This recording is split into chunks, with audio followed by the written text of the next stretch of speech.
Hey everyone, Wesley here. I am joined by my wonderful fiance, Niko.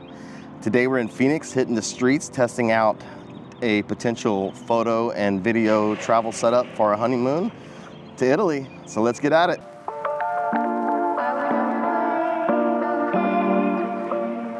Lurking, yum yum, yum yum. If you remember our trip to Ireland, I brought the Z8 and the Z30 to vlog with, and the Z8 for photos. I had a 24-120, a 50mm lens. I had a couple of batteries, tripod, and it was way too much weight. We did have a car, so it made it a little bit easier to have that set up. In Ireland, you know, it was easy, but in Italy, we're not gonna be driving. Italy has a fantastic public transportation system, and because of that, we're not gonna be driving. We're gonna spend most of the time on the train, and the light setup is key here, and we're gonna see if this Osmo Pocket 3 combined with the Fuji X100VI is gonna be enough. So let's get at it. So I've been searching for the perfect travel setup. I'm kind of a minimalist when I travel. I never check a bag. I carry everything on, and last year my bag was stuffed. I had to sit on it trying to get it to fit when we went to Ireland, and it just really didn't lend to a good, easy travel setup, especially when you're taking public transportation. So I've been searching for the perfect travel setup, and seeing a pocket gimbal and some of my favorite photographers' YouTubes, I decided let's give it a shot. So let's go through the setup. I have the Fuji X100VI. It is a fantastic APS-C 40 megapixel camera, compact fixed lens system. What does that do? It keeps the size down.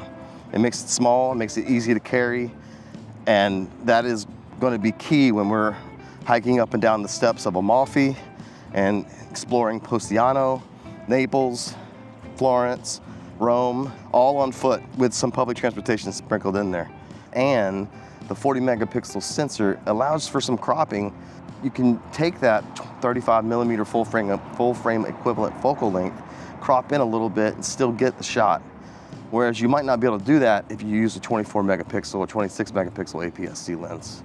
Not lens, sensor, So after testing the Fuji X100VI against the Nikon ZF last week, I determined that the Fuji is really sufficient enough for travel, for street photography, for anything where you're gonna need a narrow focal length, where that fixed 35mm focal length won't become an issue, like it would have in Ireland, for example. And then, let's bring in the DJI Osmo Pocket 3.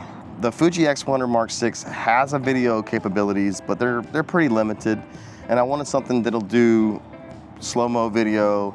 This Pocket 3 is tiny. It is literally the size of a thick cigar. It's so easy to carry. So this entire setup, like I said, hold that for me, Dave. Like I said, this entire setup fits in this sling bag right here. And I'm able to carry everything in here for a full day trip. My camera, the DJI Pocket 3, an extra battery for both, the mic, everything. Everything fits in this tiny bag, this tiny sling bag, even my phone and my wallet for that matter. And that is why this setup is ideal for a trip to something like Italy, especially for a honeymoon, where I want to spend more time with this wonderful woman and less time lugging gear around. So with that, I'm gonna put this away and we're gonna get some street photography done down here. We'll do some more vlogging later. I'll do some slow-mo shots with this bad boy, and we'll go from there. Andiamo. Andiamo means let's go in Italian, if you didn't know. Ciao.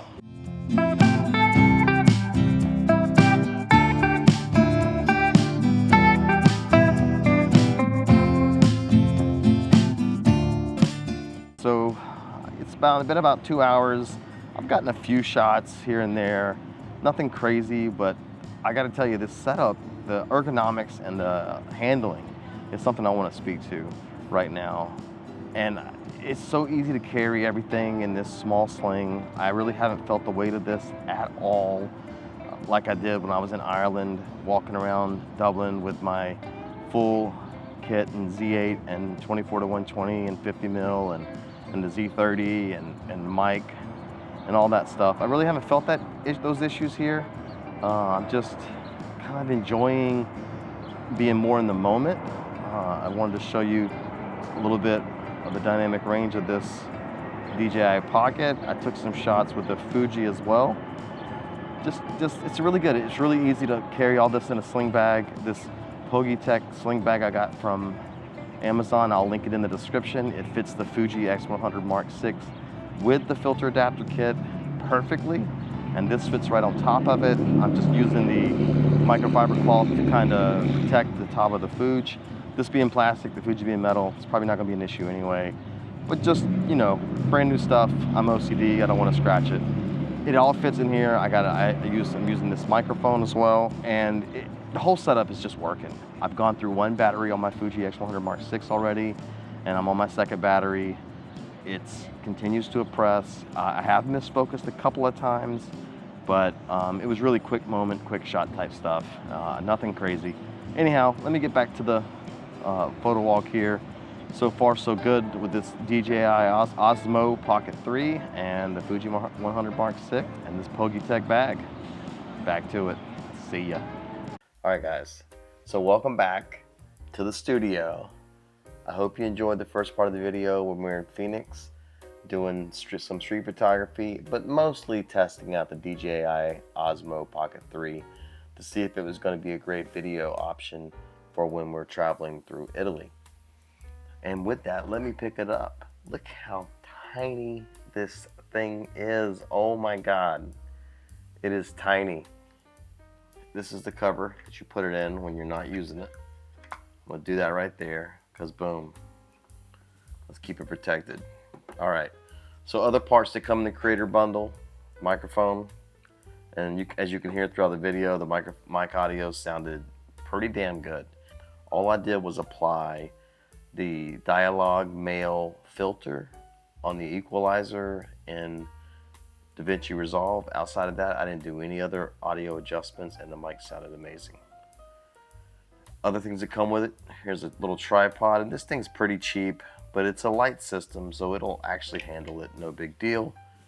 And then we have the extended battery and the tripod mount, or handle, as some people like to call it.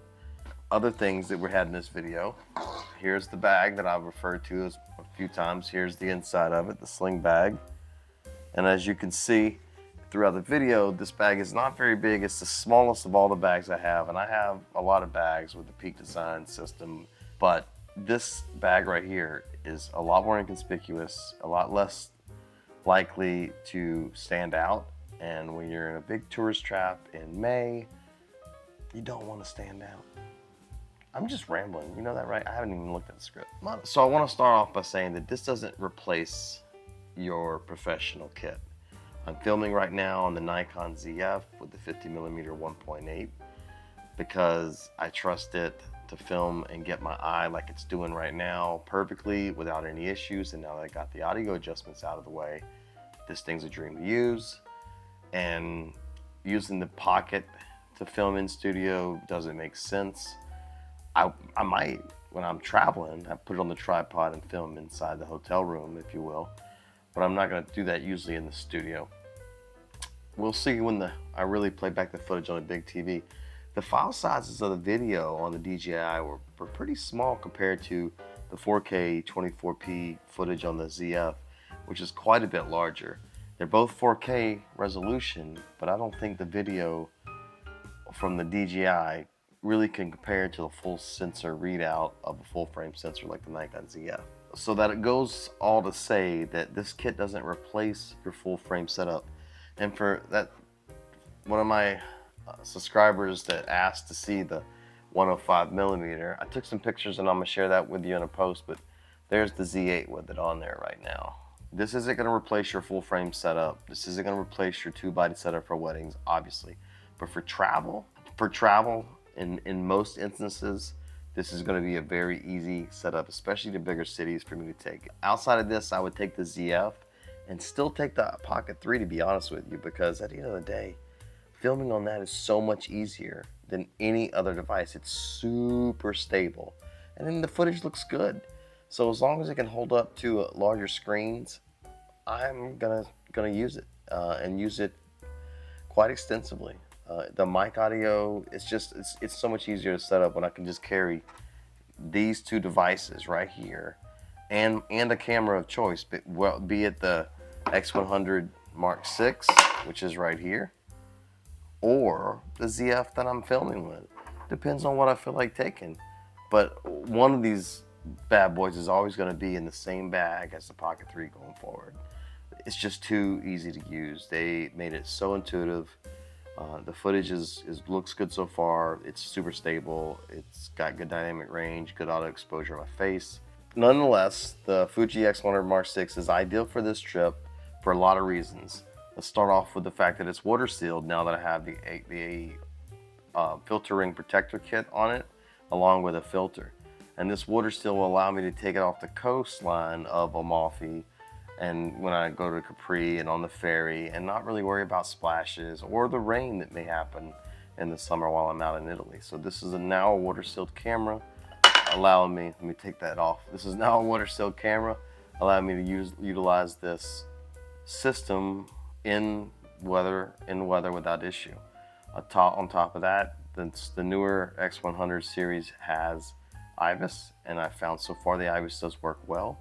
It doesn't stabilize the video nearly as much as the gimbal that's built into the DJI Pocket 3 does, but come on, that's not going to happen. This setup is optimized for video, and this setup is optimized for photo.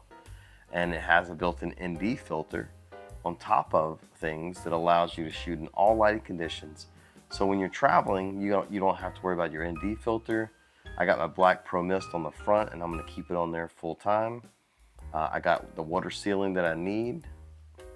The only thing I don't have is dual card slots. So make sure you back up your cards to a hard drive in the afternoons or in the evenings, so that if your card goes bad during your trip, you don't lose all of your photos, everything you've done. The one thing I do not like about the X100 Mark 6 is they did not do a second card slot. They could have done that. It would have solved so many problems. It would have made this camera super, super ideal. But they didn't. It is what it is. Back to the DJI. In my experience, while utilizing it throughout the day, I found the footage to be super stable. And when I was walking, I hadn't had any issues with the footage. It followed me, it tracked my face. Tracked it a little too well sometimes because my fiance Niko kind of fell in and out of the shot a few times. But that was because it was tracking my face and it was keeping me center. Once I figured that out and I got myself off to the side, it got us both in the shot, and it was easy peasy. This mic audio quality sounds amazing, like I've already alluded to.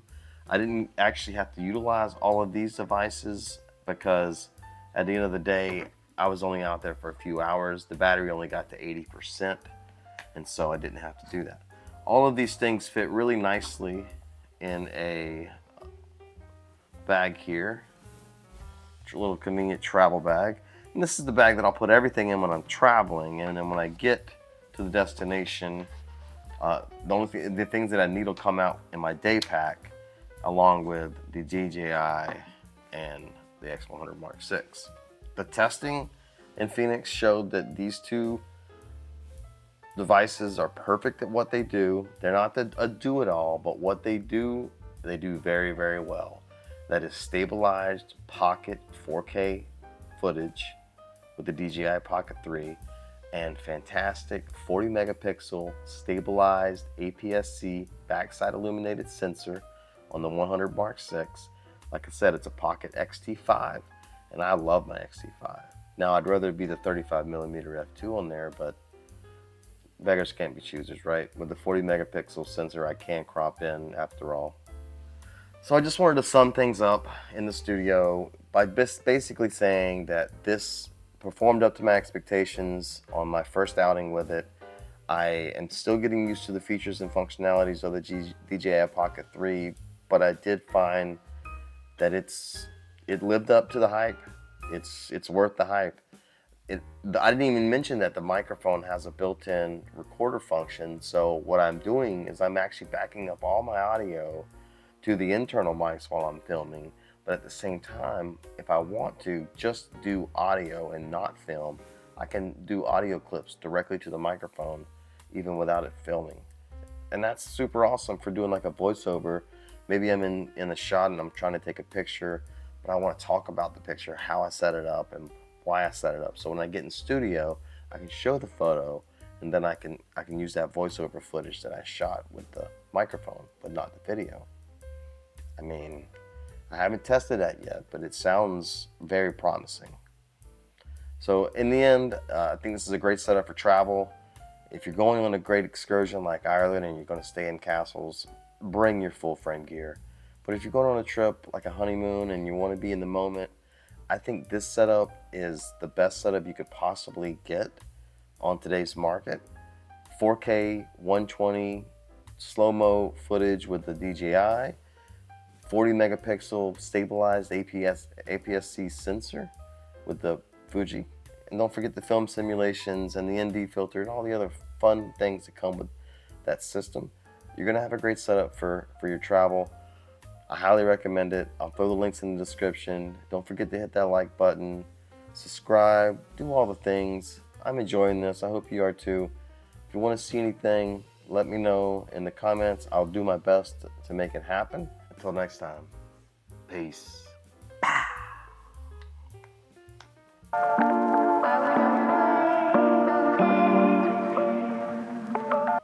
All right, looks good, sounds good. All right, let's get started.